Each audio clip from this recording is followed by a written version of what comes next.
Amable. Gracias, Ana. Gracias de todo corazón. Si leyeron el capítulo 1, mis queridos amigos, podemos cerrar o resumir el capítulo diciendo que el capítulo 1 se trata de la ascensión de Cristo. Así lo pueden ustedes resumir. Capítulo 1, ascensión de Cristo. Fíjense que en el chat les voy a mandar también una especie de plan de estudios, es decir, una especie de como de bosquejo general del libro de los Hechos, y el capítulo 1 se trata de la ascensión de Cristo. Si ya leíste el capítulo 1, te diste cuenta que le dedica esta obra, nuestro querido Lucas, a un personaje llamado Teófilo. Hay varias opiniones al respecto. Hay quienes creen que Teófilo es un personaje importante del gobierno en Roma. Hay quienes Teófilo simplemente se refiere a cualquier persona que ama a Dios. De hecho, la composición del nombre Teófilo, Teos y Fileo, es alguien que ama a Dios o amigo de Dios, entonces que está dirigido a cualquier persona que esté en la búsqueda de Dios. Sea cual sea el caso, es una obra que le dedica Pablo a todos los cristianos en general. Ahora, ustedes vieron que en la introducción Lucas menciona que en el primer tratado habló acerca de lo que Jesús comenzó a hacer y enseñar, y que ahora va a platicar lo que está haciendo y enseñando la iglesia. Y la primera cosa que quiero compartirte hoy, que ese sí es un comentario pastoral que un comentario teológico, es que más importante que enseñar es hacer. El orden es importante. Dice, las cosas que comenzó a hacer y a enseñar. Es decir, Lucas nos recuerda que podemos nosotros estar enseñando sin hacer, pero nuestra enseñanza no es válida. Lo más importante es que nosotros primero hagamos lo que estamos enseñando. Eso para mí sí es importante recordarlo. A ver, espérenme, déjenme intentar volver yo. No, creo que no. Bueno, ustedes ya tienen ahí la presentación en su, en su teléfono. Perdón, voy a intentar arreglar estas situaciones de internet. Dice, lo que Jesús comenzó a hacer y a enseñar. Primero hay que hacer para después poder enseñar. Yo no puedo enseñar a lo mejor de diezmar si yo no estoy diezmando. Yo no puedo enseñar del perdón si no he aprendido a pedir perdón cuando me equivoco o a perdonar cuando alguien más me lastima. Yo no puedo enseñar del servicio a Dios si yo no sirvo a Dios. Yo no puedo enseñar de amar a mi esposa si yo no amo a mi esposa o a mi hija. Es importante esto. Jesús nos recuerda desde los primeros versículos, y Lucas nos recuerda que antes de enseñar debemos de ser hacedores de la palabra. Antes de que alguien se pueda parar en un púlpito a decir algo, a enseñar algo, pues sí tenemos que comenzarlo a practicar nosotros. Y es lo primero que podemos reflexionar en esta mañana. Todo el libro de los Hechos habla del testimonio de la iglesia. Todo el libro de los Hechos habla de eso. Pero el orden es importante. El orden es importante, es hacer y enseñar. Ahora, Jesús hizo varias cosas con sus apóstoles, según este primer capítulo. Él dice que los eligió, se presentó ante ellos con pruebas indubitables, les enseñó acerca del reino de Dios, les ordenó que esperaran la llegada del Espíritu Santo, ¿verdad? Y todo esto para que cumplieran con su comisión de enviados de apostolado. Y fíjate que hay cierto paralelo entre los apóstoles y nosotros en este sentido. Todos somos apóstoles en algún sentido, todos somos enviados. De hecho, la palabra apóstol literalmente significa enviado. De ahí viene la palabra postal, postelo, de ahí viene del griego apóstol, ¿no? Es enviar, es alguien a quien tú envías. Y si meditas un poquito en realidad, todos somos apóstoles, todos somos enviados, todos somos en nuestra área de influencia, en nuestra familia, en nuestro trabajo, con nuestros vecinos. Todos somos enviados. No hay ninguna persona que no haya sido enviada. A veces tenemos esta idea de, no, es que eso es para los misioneros. Eso es para los que están en África. Eso es para los que están en, no sé, no, espérame. Tú, Rebeca Tejeda, eres enviada. Tú, Melba, eres enviada. Tú, Diana Medina, eres enviada con tu esposito. Tú, Ana García, eres enviada. Tú, Olivia Solís, eres enviada. Yo soy enviado. Esta idea de que de los apóstoles, ¿verdad? Entiendo perfecto que los apóstoles, los 12 que estuvieron con Jesús, tienen un lugar importante, lo vamos a ver ahorita. Pero en cierto sentido, cada uno de nosotros fue llamado por Dios, cada uno de nosotros tuvo un encuentro con Cristo, cada uno de nosotros recibe instrucción acerca del reino de Dios, cada uno de nosotros ha recibido el Espíritu Santo, cada uno de nosotros ha sido enviado. Entonces, en este sentido, los primeros versículos que Lucas nos presenta, pues además de detallarnos el origen de la iglesia, nos está enseñando que tú y yo somos parte de ese movimiento. Me encantó una reflexión que yo leía la semana a la hora de estar haciendo mi tarea de maestría. Él estaba hablando de un pasaje particularmente de Jeremías, y el autor decía, hay una parte donde Jeremías parece que voltea como que al lector, voltea a las personas que estamos viendo su libro y se dirige a nosotros. Es como en una obra de teatro, ¿verdad? Cuando tú vas a una obra de teatro y de repente el actor principal voltea a ver al asistente y como que el asistente se queda, épale, ¿me estás hablando a mí? Sí, sí, te estoy hablando a ti. No quiero que leas solamente el libro de los Hechos. Tú eres el libro de los Hechos. Tú eres parte de la iglesia. Tú has sido elegido por Jesús. Tú has sido capacitado en asuntos del reino de Dios. Tú has recibido al Espíritu Santo y tú eres enviado. No, hombre, eso déjenlo para los apóstoles. Eso déjenlo para el pastor Gary, para Arturo Martínez, no, para Sergio Guevara. No. Tú eres la iglesia. Yo soy la iglesia. Entonces, así como los apóstoles fueron enviados, tú y yo somos enviados. Ahora, del versículo 6 al versículo 8, si leíste la historia, Jesús pasa 40 días enseñándoles cosas acerca del reino de Dios, y los apóstoles le hacen a Jesús una pregunta bastante interesante. Te la voy a leer. Dice, entonces los que se habían reunido le preguntaron, Señor, ¿restaurarás el reino a Israel en este tiempo? ¿Restaurarás el reino a Israel en este tiempo? ¿Restaurarás el reino a Israel en este tiempo? Aquí no quiero ser injusto con los apóstoles, pero y tienes que entender la mentalidad de un judío del primer siglo. La mentalidad de un judío del primer siglo, él pensaba en un Mesías político-militar. Había muchos Mesías que se habían levantado intentando romper la dominación de Roma. Lo vamos a ver cuando veamos el libro de los Hechos. Hubo un cuate que se llamaba Judas, otro cuate que se llamaba Teudas. Es decir, Flavio Josefo, un relator de la época, menciona varios Mesías, varios ungidos que intentaron liberar a Israel del yugo romano. Y para un judío de tiempos de Jesús, un Mesías era aquel que los iba a liberar.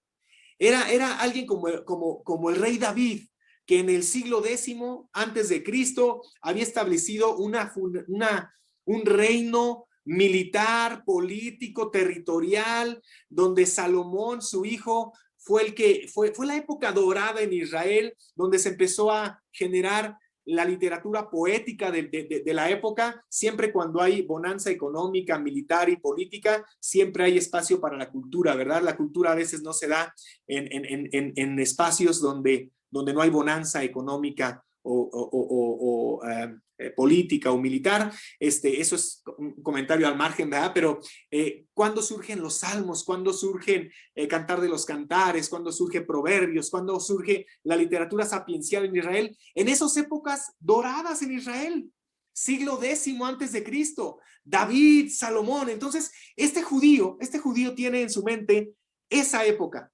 Los apóstoles tienen en su mente esa época. Jesús, ¿vas a restaurar el reino a Israel ya? Ellos tienen eso en mente. Y la respuesta de Jesús es extraordinaria. Le responde varias cosas. Les responde, ¿cuándo? Ustedes no lo saben, y eso solamente el Padre se lo guardó para él. ¿Cuándo? Ustedes no lo saben. ¿Cuándo se va a establecer en su totalidad el reino de Dios? No lo sabemos. Jesús dijo, eso solamente Dios lo puso, Dios el Padre lo puso en su soberana potestad. Entonces, yo sé cuándo va a regresar Jesús. Jesús va a regresar en 1910, como decían algunas sectas, ¿verdad? Jesús va a regresar en el 2010. Jesús va a regresar ahora que por fin el Atlante sea campeón. Ahora Jesús va a regresar cuando el Cruz Azul sea campeón. Jesús va a regresar cuando Chabelo se muera. Todas esas cosas de cuando Jesús va a regresar, perdón, son especulaciones sin sentido. Porque la Biblia nos dice que el regreso de Jesús está guardado en la voluntad del Padre. Si Jesús nos hubiera querido decir cuándo regresaría, lo hubiera dejado en su palabra. Entonces, especular al respecto de cuándo el Padre va a establecer su reino es una pérdida de tiempo. Y te voy a dar un consejo. Si tú escuchas a alguien que te va a decir cuándo va a regresar Jesús, te voy a decir algo. No es ni el primera persona que lo dijo, ni va a ser la última persona que lo dirá. Ha habido un chorro de sectas, ha habido un chorro de movimientos que le han dicho a sus seguidores, ya se va a acabar el mundo, ya va a venir Jesús, y como David Koresh se los llevan a un rancho por allá y los incitan al suicidio colectivo. Esos son sectas, se llaman sectas y son peligrosas. La Biblia se guarda el regreso de Jesús para la potestad del Padre y del Hijo y del Espíritu Santo. Y te digo algo, qué bueno, mano, qué bueno que no sepamos cuándo viene Jesús, porque te digo algo, si yo supiera que Jesús viene, no sé, en el 2025, diría, ¡ay! Tengo 5 años para portarme mal y en el 2025 me arrepiento. Así somos, es la verdad. Y la Biblia nos enseña que lo que tenemos que hacer es velar y orar, estar dispuestos para que si mañana viene Jesús, nos encuentre haciendo su perfecta voluntad. Entonces, a la primera pregunta de los apóstoles, ¿cuándo Jesús? Jesús les contesta de manera elegante, ¿verdad? ¿Qué les importa?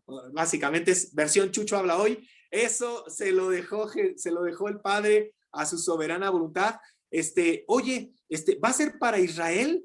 Y fíjate la respuesta de Jesús. Fíjate, dice, versículo 7, les dijo, no les toca a ustedes. No les toca, mira, sí les dijo qué les importa. No les toca a ustedes saber los tiempos y las sazones que el Padre puso en su sola potestad. Pero, fíjate, en esta respuesta les contesta las otras dos preguntas. Pero recibirán poder cuando haya venido sobre ustedes, ¿qué? El Espíritu Santo. Oye, Jesús, ¿es un poder militar así como en tiempos de David? Vamos a tener esas extensiones territoriales magníficas desde el norte de Egipto hasta el sur de Siria, de Asiria. Vamos a tener esa riqueza y esa corte de Salomón. Dice Jesús, no me están entendiendo. El poder que les voy a dar es un poder espiritual. Es un poder espiritual. Y aquí quiero hacer un paréntesis. Amo a la iglesia de Jesucristo, pero algo que no me gusta a veces es que nos andemos peleando por cuestiones políticas, El reino de Dios es algo más allá de cuestiones políticas. ¿Me estoy dando a entender? El reino de Dios no es político. Respeto muchos pastores en Estados Unidos, pero no me gusta cuando pastores en Estados Unidos dicen por quién votar a la gente. Y te voy a decir por qué. Porque yo vi a Jesús escogiendo y lo he dicho varias veces, ya se la saben, a Mateo, que era un publicano dentro de su grupo de 12, y Mateo recaudaba impuestos para Roma. Era como un oficinista de Hacienda, pues, ¿no? Mateo.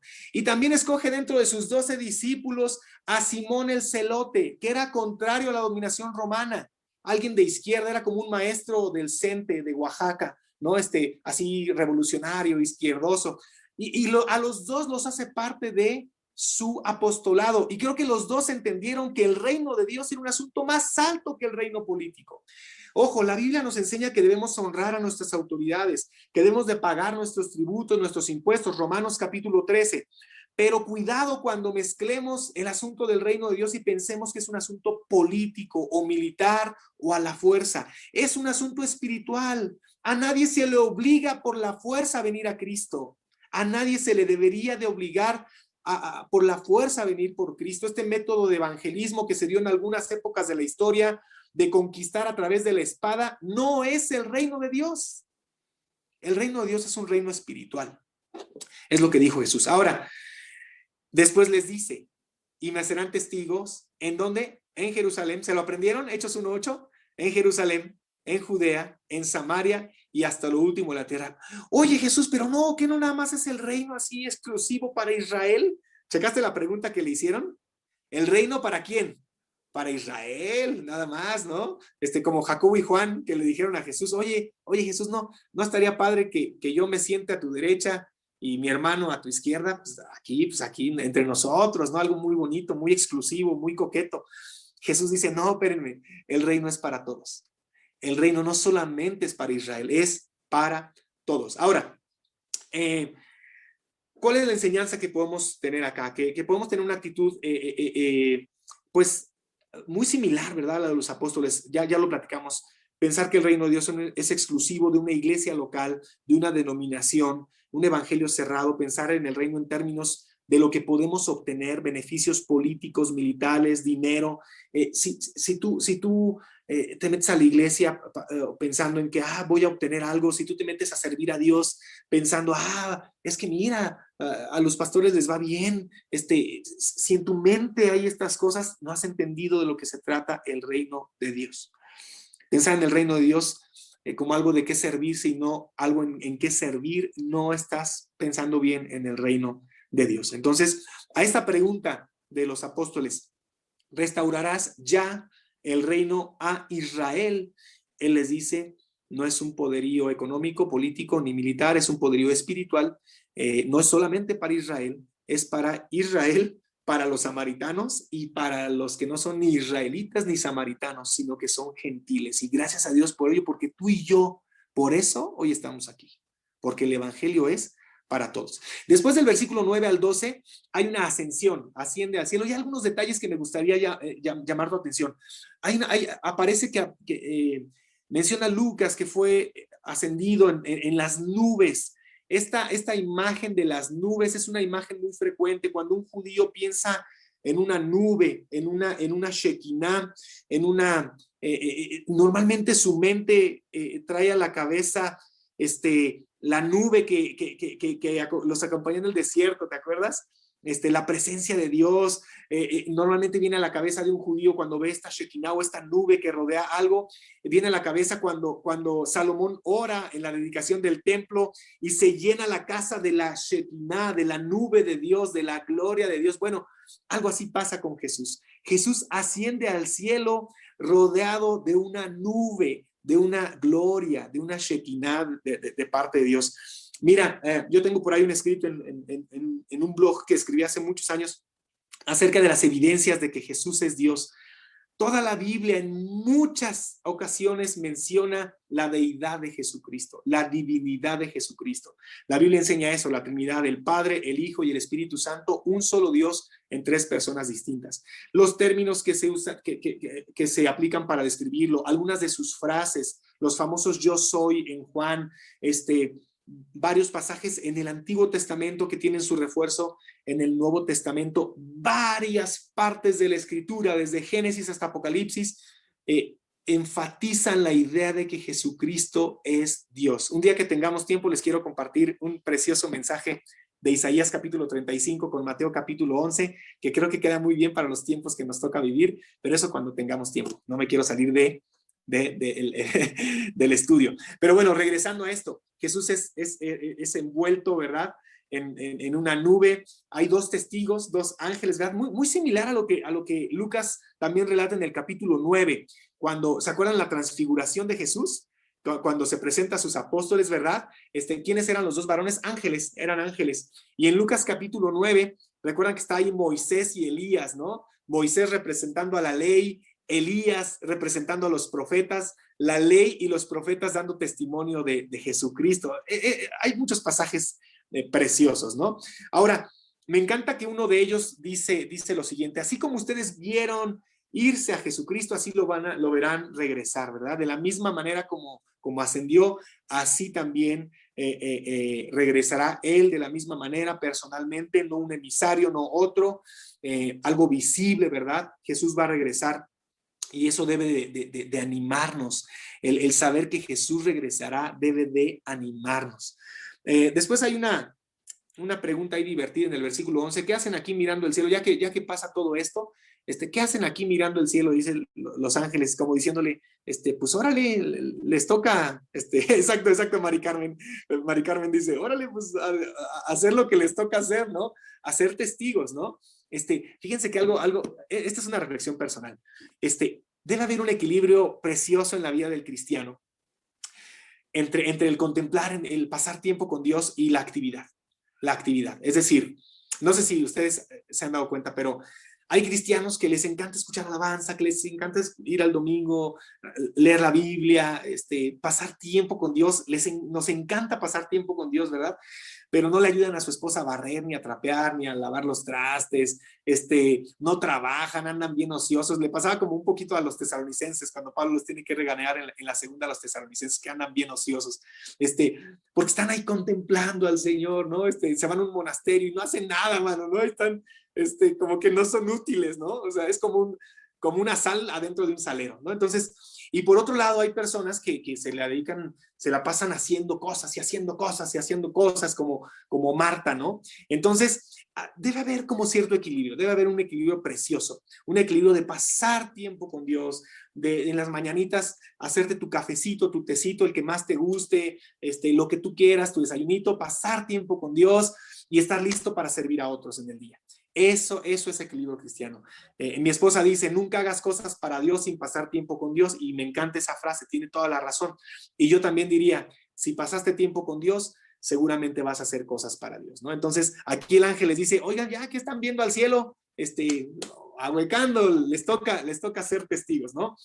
Después, viene aquí del versículo 3 al versículo 14, hay un periodo de tiempo ahí, estos 40 días que pasan, Jesús enseñándole estas cosas, y pasan orando, pasan orando 10 días juntos orando. Es un dato precioso.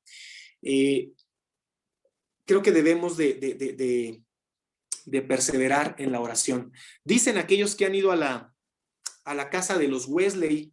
Raulito Castellanos, ¿tú has ido a la casa de los Wesley, de Juan y de John Wesley? No. Algunos dicen que yo de un día me permita ir yo tengo mi cuarto de guerra todos los días, excelente, Carla.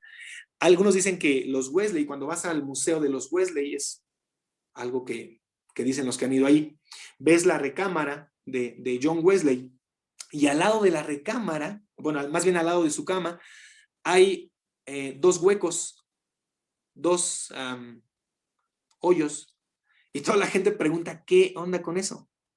¿Qué son esos 2 hoyos que están ahí al lado de la cabecera de los Wesley? Y la gente dice que es donde Juan Wesley oraba todos los días y a diferentes horas. Y que de tanto orar se hicieron esos 2 huecos de sus rodillas al lado de su cama. ¡Qué impresión! ¡Qué maravilla! La oración, qué importante es la oración. Todos queremos un capítulo 2, todos queremos un Pentecostés, queremos que venga el Espíritu Santo, pero no oramos, ¿verdad? Queremos alcanzar el mundo, pero no oramos. Entonces, el que Lucas haya dedicado este momento, decir, estas 120 personas estaban orando unánimes en oración, nos enseña algo. Los grandes avivamientos no se dan en la histeria colectiva. Los grandes avivamientos se dan en la oración privada. Siempre los grandes avivamientos se dan en la oración privada. No se dan en locuras irreverentes, se dan en que estas personas estaban buscando a Dios. Y bueno, vamos a terminar el capítulo 1 de Hechos, hablando acerca de la elección de Matías. La elección de Matías, del versículo 15 al versículo 26. Se platica un poquito el relato de la muerte de Judas, ¿verdad? Hay 2 lugares en donde viene descrita la muerte de Judas: Hechos 1, versículos 18 en adelante, y Mateo 27. Y pareciera que hay como algunas discordancias en ambos relatos, ¿no? Mateo dice por ahí que se ahorcó, y Lucas en Hechos dice no, se le reventaron las entrañas. Hay varios artículos que intentan armonizar esto. De hecho, mi querido Adriana Rubarena me escribió en la semana y me dijo, oye, ¿qué onda hay como estos 2 relatos? Y efectivamente hay estos 2 relatos. Hay varias maneras que se pueden armonizar estos relatos.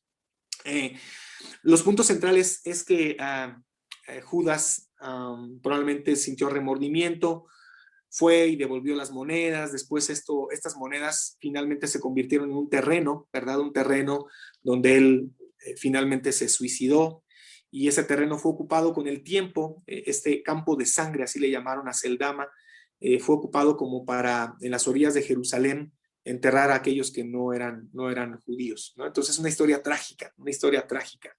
Y bueno, Pedro se levanta y menciona el Salmo 69, diciendo que su lugar quede desierto, que nadie lo habite y que otro se haga cargo de su oficio, como dice el Salmo 109. Entonces, fíjense que en la mentalidad de Pedro, yo creo, en la mentalidad de un judío, el 12 era un número significativo. De hecho, aquí alguien comentó algo acerca del 12, aquí en el chat. Alguien dijo acerca del 12. Acá está Juan Alberto Guzmán.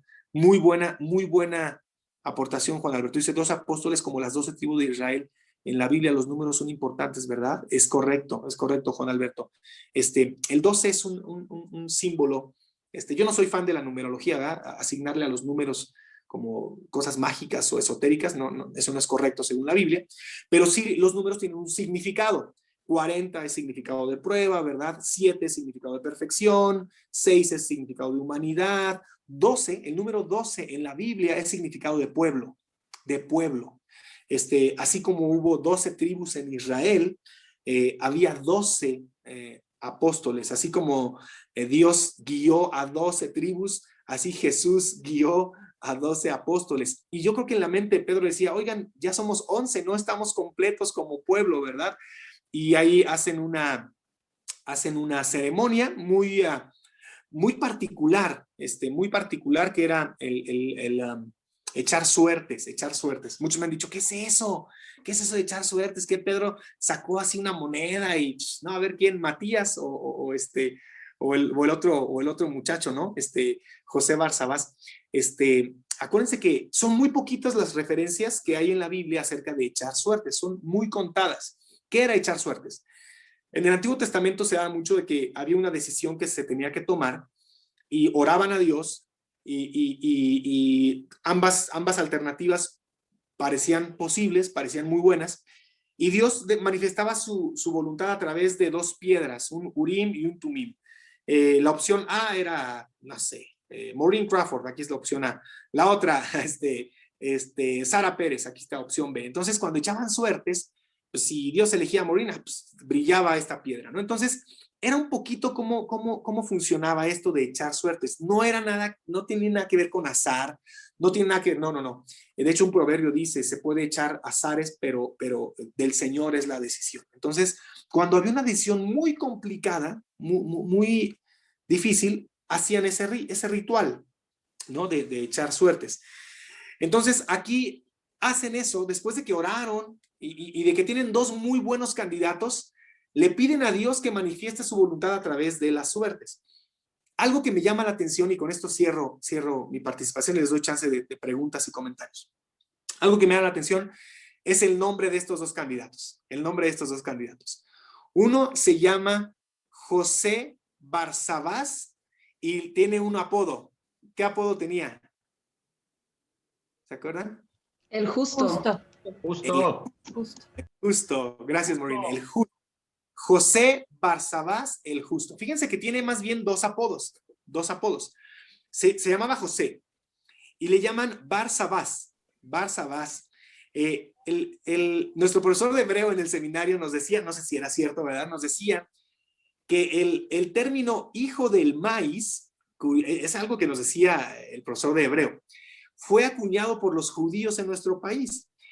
Los judíos cuando, según él que ha tenido chance de ir a Israel y todo, dice que cuando los judíos ven a alguien que particularmente es bueno en algo, aquí dice, no Barsabás, exacto, Bar es hijo en arameo, entonces, y Ben es en hebreo. Entonces, cuando alguien es muy bueno en algo, le dicen, o se caracteriza por algo, le dicen, tú eres hijo de el maíz. Nosotros comemos mucho maíz. Por ejemplo, Arturo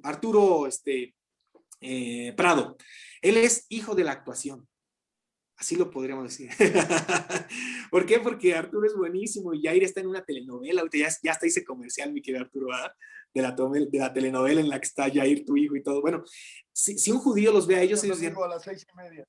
ay, sí, el canal de las estrellas. Bueno, Yura, mi querida Yura, allá en Canadá.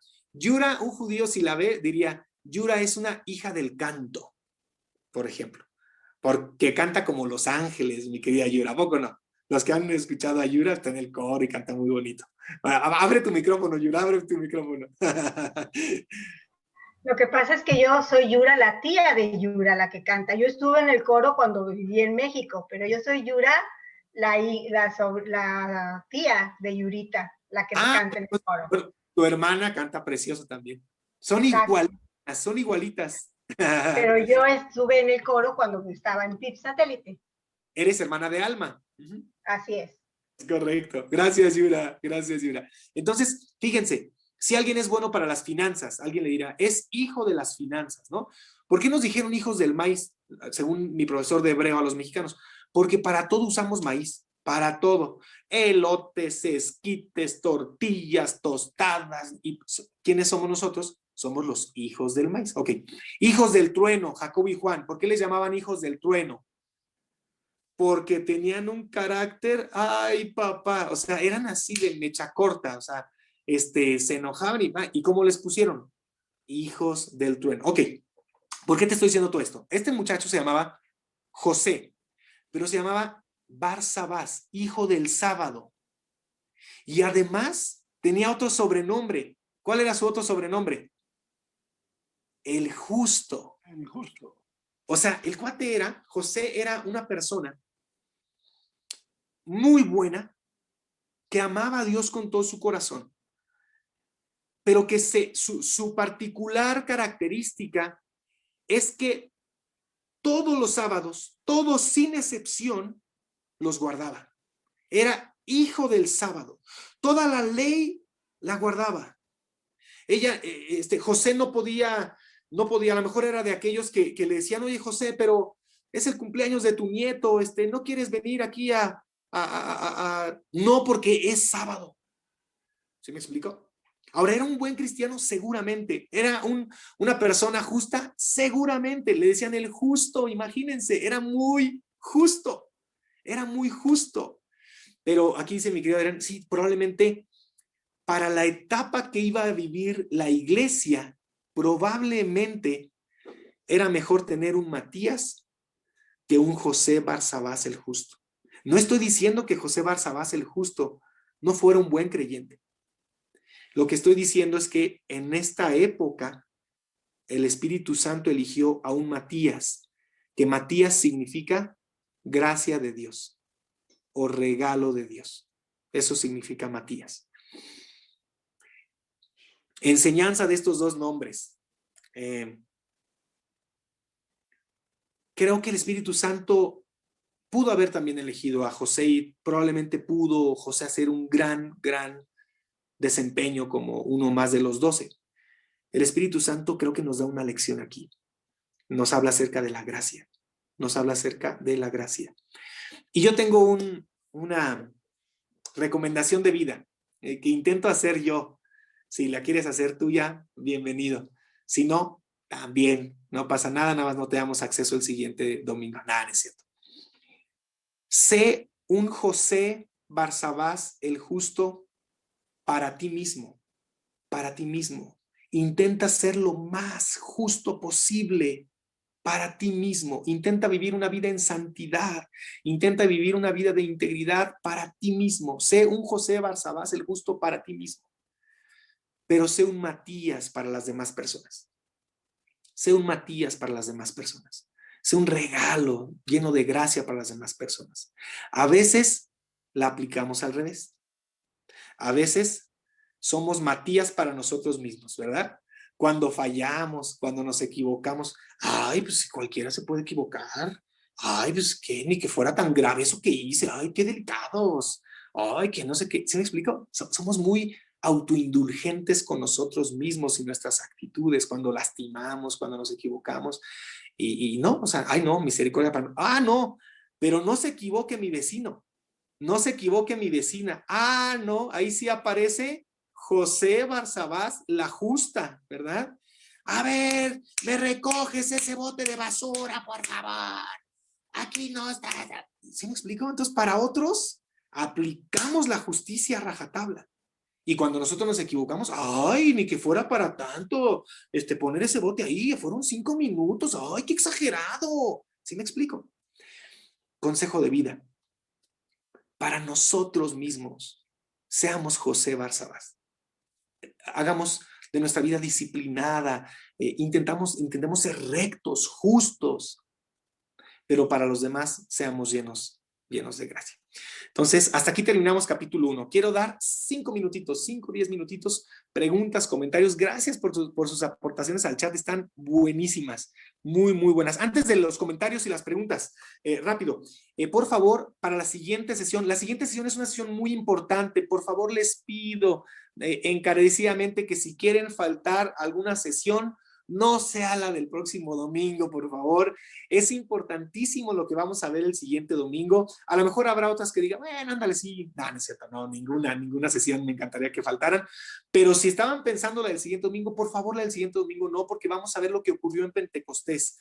Mucho de lo que, del desarrollo del libro tiene que ver con entender bien el capítulo 2 del libro de los Hechos. Entonces les pido, por favor, que no falten el siguiente domingo y que lean Hechos capítulo 2. Por favor, lean Hechos capítulo 2. Y otra tarea, investiguen por favor las 7 fiestas que se celebraban por los judíos en el Antiguo Testamento, y si pueden tener ahí como las fechas un poquito, las correspondencias a nuestro calendario actual, se los agradecería mucho. Les voy a poner un ejemplo. Una de las fiestas se celebraba en el día 15 del mes de Aviv. Vas a encontrar ahí, ¿no? En un diccionario bíblico. Vas a decir, ¿qué mes es ese? El mes de Aviv, ¿qué es eso? Yo nomás conozco enero, febrero, marzo, abril, mayo. Y tienes razón, nosotros nada más conocemos enero, febrero, marzo, abril. No, pues en el mes de Tishri. ¿Qué es eso? ¿Qué es el mes de Tishri? No tengo idea. Ah, bueno, ahí tablas de equivalencia. Si tú buscas en Google calendario judío y sus equivalencias en el calendario moderno, ahí lo vas a encontrar.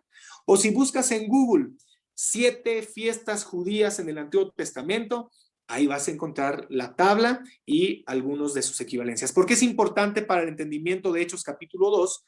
Porque en la NTV esas fiestas vienen, gracias Pablito, en la NTV vienen estas con sus equivalencias. Otras versiones lo pueden solucionar. ¿Por qué es importante? Porque vamos a ver una de estas 7 fiestas solemnes. Ahora sí, preguntas, comentarios, y le voy a dar también la palabra a mi querido Adrián y mi querido Isaac. Entonces, a ver, Artur, levantaste tu mano, amigo. Te damos la palabra. Abre tu micrófono, por favor. Y sí, amigo, primero un comentario, a ver si estoy bien o estoy mal. Esto es según lo que yo he estudiado. Ajá. Que tú me lo confirmes o me lo desconfirmes. Ajá. De acuerdo a la teología que nosotros llevamos en la Iglesia Bautista. Ajá. Lo que yo estudié era que cuando echan suertes, ajá, no estaban bien que echaran suertes para elegir a Matías o al otro, sino ajá, que todavía no recibían al Espíritu Santo, por lo tanto todavía seguían con sus fallas y sus cuestiones de antes, como era el preguntar, ya nos toca restaurar el reino, ¿quién va a ser el líder? ¿Quién se va a sentar al lado? Todavía tenían esa visión que estaba errónea, que cambia total y radicalmente cuando reciben al Espíritu Santo.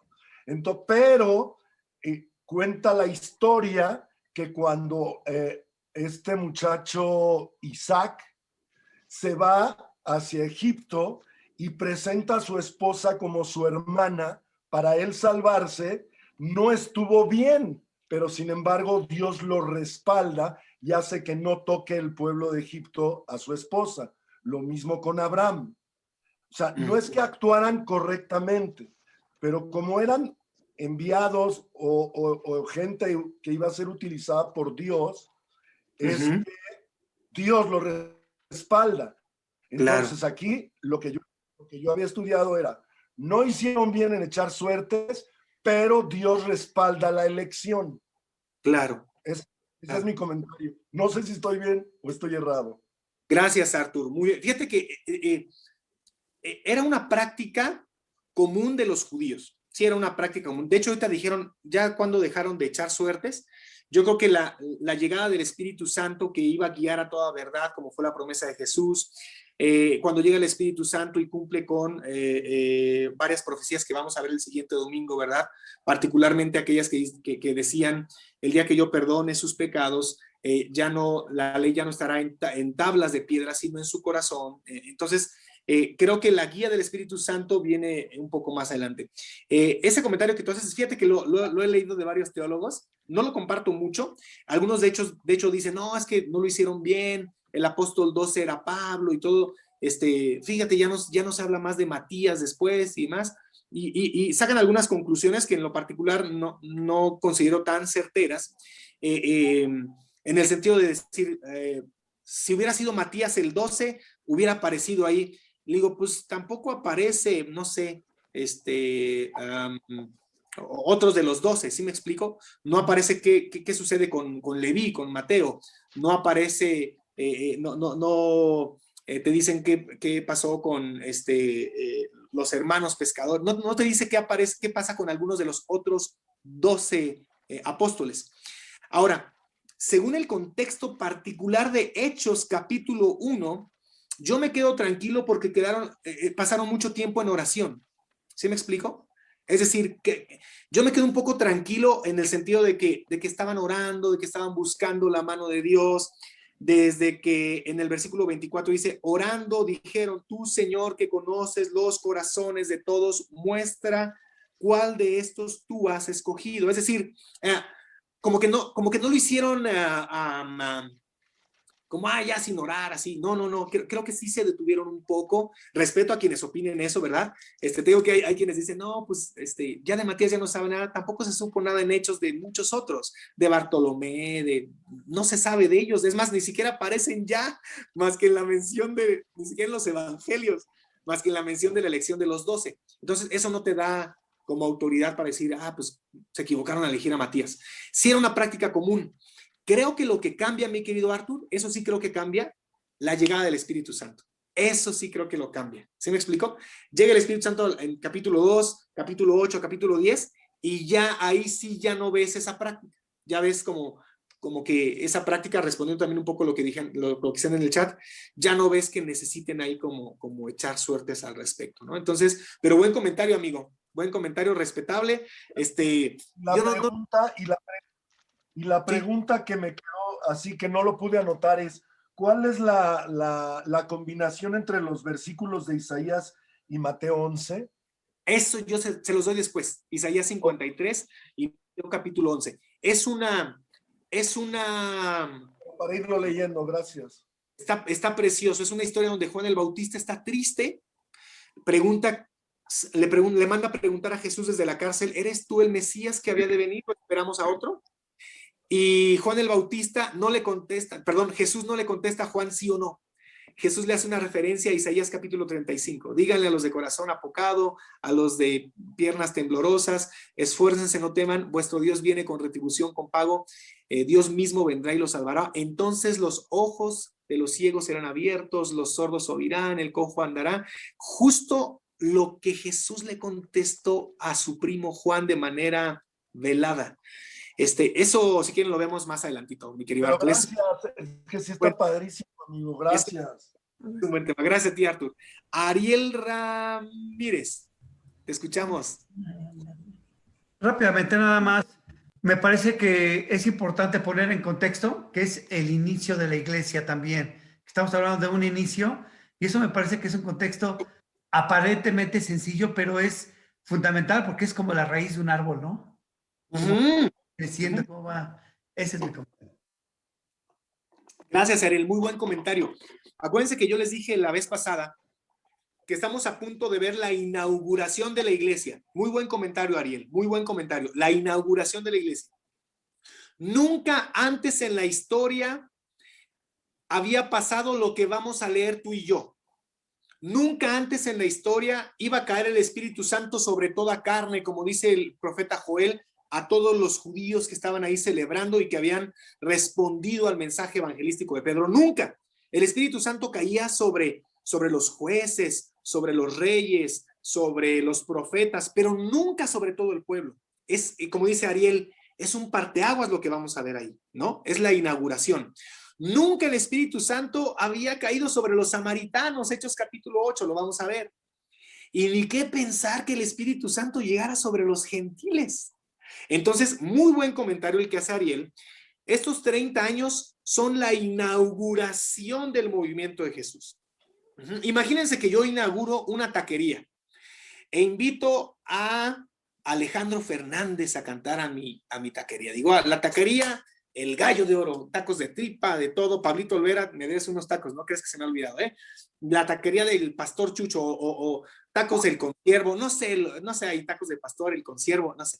Y en la inauguración invito a Alejandro Fernández y regalo los tacos. Por supuesto que los invito a ustedes, digo, los que están en el curso de Hechos no pagan tacos, ¿verdad? Gratis ustedes, y los demás 2 por 1, tacos, las bebidas gratis, y hago una fiesta, pongo globos y todo. Pasa el tiempo, y un mes después llega Juan Carlos y Claudia. Precioso matrimonio de esta iglesia. Llega Juan Carlos y Claudia, y un mes después de la inauguración, ya pasó un mes de la inauguración, me dicen, ¿qué pasó, pastor? Venimos por nuestros tacos gratis. No, espérame. Eso fue en la inauguración. No seas gorrón, Juan Carlos. Sé que te gustan los tacos, pero eso fue en la inauguración. Oye, ¿y Alejandro Fernández? No, espérame. Eso fue cuando vino aquí a dar el cordón. No voy a poder tener aquí a Alejandro Fernández a cada rato, mano. Pues, ¿qué pasó? No me sale. Oye, ¿y los globos y todo? Espérame, es que eso fue en la inauguración, ¿ok? ¿A qué va mi comentario? A que muchas iglesias, y lo vamos a ver el siguiente domingo, por eso les digo que no se tienen que perder el estudio el siguiente domingo. Muchas iglesias quieren hacer normativa la experiencia de Hechos capítulo 2 para todos los demás, cuando no se dan cuenta que estamos leyendo algo histórico, algo que sucedió una vez en la vida, y Lucas lo relató. Otros quieren hacer normativa la experiencia de Hechos capítulo 8. Hechos capítulo 8. Ah, no, mira, es que en la Biblia dice que en Hechos 8, si quieres recibir al Espíritu Santo, te tienen que poner las manos, así como Pedro y Juan les pusieron las manos a los samaritanos. No tienen idea de la enemistad que había entre judíos y samaritanos, ya se las platiqué la semana pasada, y tenía un propósito por el cual Juan tenía que ir a ponerle las manos a los odiados samaritanos. ¿Cuál era el propósito? Decir, ya no hay barrera entre nosotros, ya no hay judío, ni gentil, esclavo, ni libre, somos uno en Cristo. ¿Sí me explico? Pero entonces agarra a alguien y agarra un pasaje de Hechos 8, lo saca de contexto y dice, no, es que mira, aquí la Biblia dice que si recibiste a Cristo, a lo mejor no tienes al Espíritu Santo, te tengo que poner las manos y me tienes que mandar tu semilla de amor y me tienes que mandar una ofrenda de $500 para que tú recibas al Espíritu Santo. Están haciendo normativa una experiencia que fue una experiencia única y particular en el libro de los Hechos. ¿Sí me estoy dando a entender? Entonces, qué buen comentario nos regalaste, Ariel. Es cierto, tengamos en mente que esto pasó una vez, que esto va de acuerdo a un calendario que se va cumpliendo, lo vamos a ver, por eso es importante que traigan estudiados las fiestas. Rebeca Tejada, abre tu micrófono, Rebeca. Ya. ¿Cuántas veces fue crucificado Jesucristo? Una. ¿Cuántas veces ascendió al cielo? Una. ¿Podemos crucificar más veces? No. Y para siempre, ¿estás de acuerdo?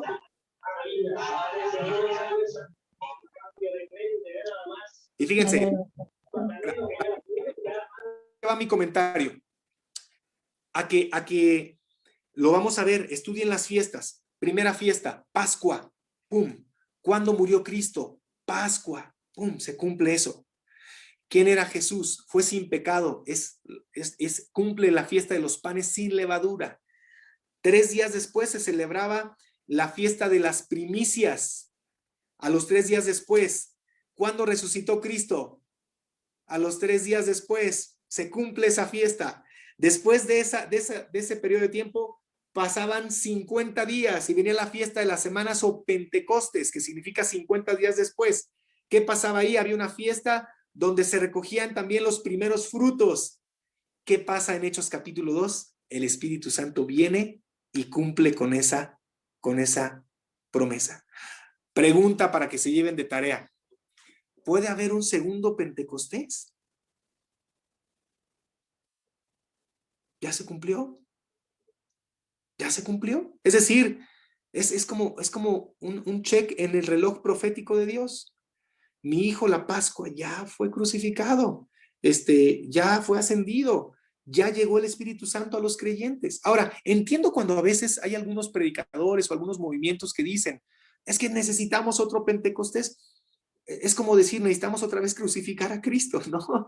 Ya la inauguración del Espíritu Santo ya vino, ya llegó sobre judíos, samaritanos y gentiles, ya está aquí. Ahora, ¿qué es lo que aplica? Después de esa etapa histórica, ¿qué es lo que aplica? Lo que dice Efesios capítulo 1, versículo 13 y 14. Es lo que ya Pablo explica tiempo después. Efesios 1, 13 y 14. En él también ustedes, cuando escucharon la palabra de verdad, el evangelio de su salvación, y creyeron en el evangelio, fueron sellados con el Espíritu Santo de la promesa, que son las arras de nuestra herencia hasta la redención de la posesión adquirida. ¿Qué pasa ahora? Cualquier persona que recibe el mensaje del evangelio, inmediatamente, ¡pum!, es sellado con el Espíritu Santo. No necesita otro Pentecostés, porque eso fue la inauguración. ¿Sí me explico? Ya cuando la taquería está abierta, pues vas y pides tus tacos y te los dan, ¿no? ¿Qué pasa cuando una persona viene a Cristo? Perdón por el ejemplo tan burdo, pero ¿qué pasa cuando una persona recibe a Cristo? ¡Pum! El Espíritu Santo llega a su vida y es sellado por el Espíritu Santo, ¿ok? Preguntas, comentarios y ya nos vamos. Entonces quiere decir, Pastor Chucho, que ya no habrá en estos tiempos el derramamiento del Espíritu Santo como lo hubo en Hechos, dice Jovita López. Es que depende a qué te refieras con el derramamiento del Espíritu Santo, Jovita. Si tú crees que en la presencia del Espíritu Santo, claro, el Espíritu Santo sigue estando presente. El Espíritu Santo sigue estando presente. Si tu pregunta es, ¿hay necesidad de que el Espíritu Santo hable otros idiomas para dar el mensaje de salvación a judíos que vivían en otra época, hablando otro lenguaje para cumplir lo que decía el profeta Jeremías en el capítulo 33? No, ya no hay necesidad de eso, porque yo no soy judío, ni hablo otro lenguaje, y ya hay Biblias traducidas a mi idioma. No sé si me estoy dando a entender. Entonces, pero eso no significa que el Espíritu Santo sea lo único que hace en la vida del creyente. Recuerden, por favor, que hay momentos históricos que se van cumpliendo.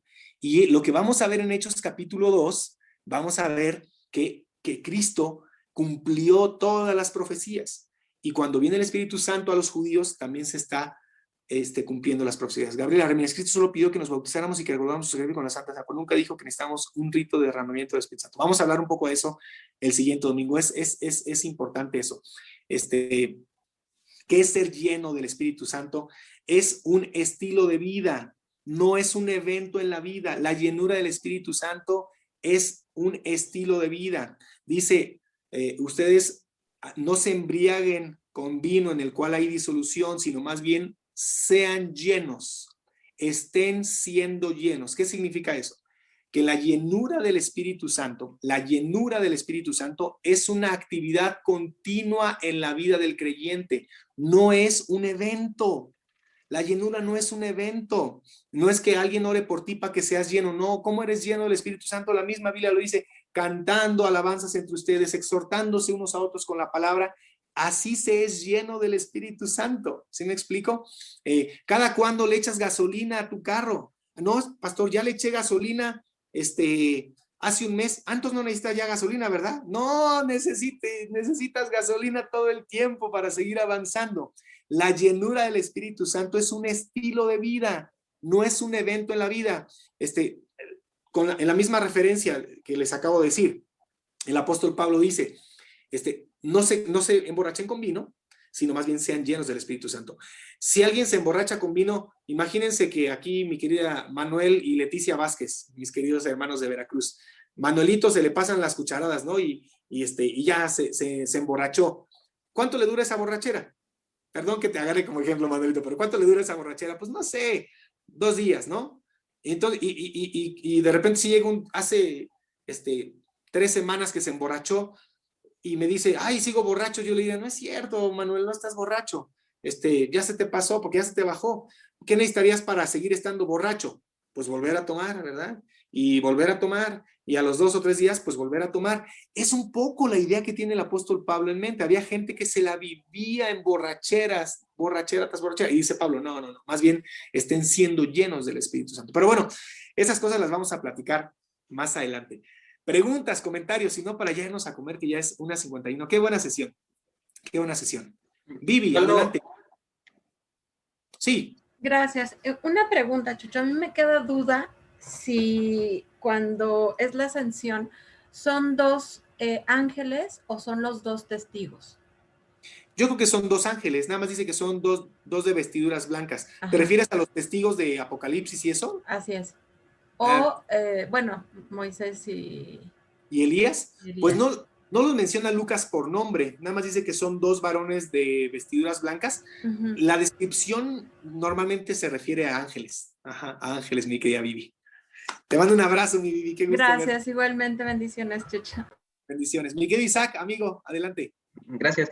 Solo para que no se nos pase y que vayamos teniendo como nuestra estructura de los temas que va tratando cada capítulo, que tengamos bien claro el tema principal del capítulo 1, que lo pudiéramos nombrar como la ascensión de Cristo, la ascensión de Jesús.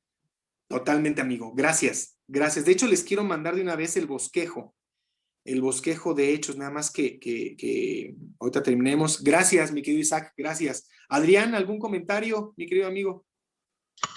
Solo uno de volada, Chucho. Sí. También contestando a nuestra hermana respecto al derramamiento del Espíritu, considero que también cada que nosotros compartimos el Evangelio y que alguien está recibiendo a Cristo, ese es un derramamiento de cierta manera, porque está llegando Jesús a tocar la puerta y ellos están abriendo.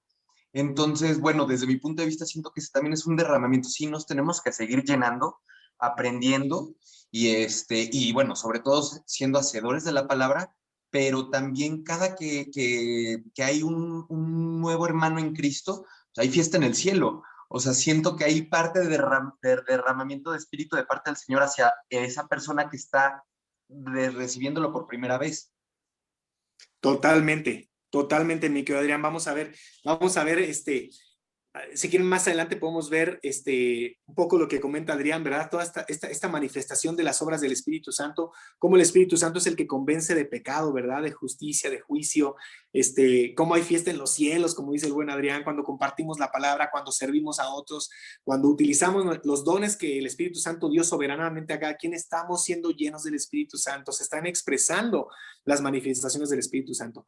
Y básicamente, para cerrar este tema, hay 2 cosas que hace el Espíritu Santo en la vida del creyente. Si te quedas con esto, ya valió la pena de que coma tarde el día de hoy. 2 cosas que hace el Espíritu Santo en la vida del creyente. Vean mis manitas. Voy a poner mi imagen en grande. Ahí va. 2 manitas. Una, el fruto del Espíritu Santo. Gálatas 5, el fruto del Espíritu Santo. Más el fruto del Espíritu Santo es amor, gozo, paz, paciencia, benignidad, bondad, fe, mansedumbre y templanza. El fruto del Espíritu Santo es algo que hace el Espíritu Santo en la vida del creyente. ¿En quiénes se manifiesta este fruto? En todos los creyentes, en todos los creyentes debería de manifestarse este fruto. Ahora, ¿cuál es la segunda cosa que hace el Espíritu Santo en la vida del creyente? Ahí va la otra manita. El Espíritu Santo nos regala dones espirituales para servir a otros. Nos regala dones espirituales. ¿Dónde están la lista de estos dones espirituales? En 1 Corintios 12, Romanos capítulo 12, Efesios capítulo 4, 1 de Pedro capítulo 4, son listas de estos dones espirituales que el Espíritu Santo nos regala para servir a otros. ¿Todos tenemos los mismos dones? No. ¿Cada uno es diferente? Sí, como un cuerpo, dice 1 Corintios 12. Si yo tengo este don, a fuerza, mi hermana Vero tiene que tener el mismo don. No, porque el don que tengo yo le bendice a mi hermana Vero y el don que tiene mi hermana Vero me bendice a mí. Es para edificarnos unos a otros. Entonces, el carácter sí es para todos. Aquí no es de que, no, la paciencia solamente es un don. No. Eso es fruto del Espíritu Santo y todos debemos de desarrollar amabilidad, bondad, mansedumbre, amor, paciencia. Eso sí es para todo creyente, ¿eh? Eso sí es para todo creyente.